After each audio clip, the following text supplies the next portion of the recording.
Добрый день, дорогие друзья!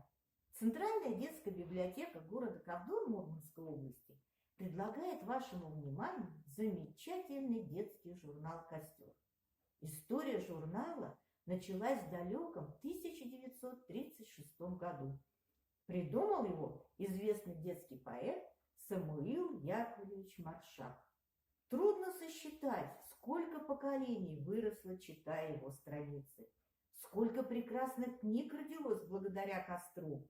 Сегодняшние бабушки и дедушки помнят рассказы Пантелеева, Зощенко, Шварца, повесть Каверина «Два капитана», невероятное приключение Карика и Вали Лари, которые пришли к нам именно со страниц журнала «Костер».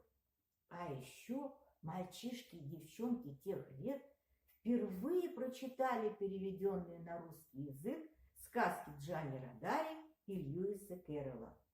В истории костра есть удивительные и пронзительные моменты, которыми мы по праву гордимся. Это и напечатанные стихи Анны Ахматовой, рассказы Михаила Зощенко в те годы, когда даже сами имена этих авторов были под запретом.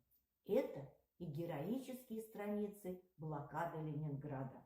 «Костер» – единственный журнал, который выходил в Ленинграде в эти страшные годы. Сначала в печатном виде, а потом в самую трудную годину в виде радиовыпусков.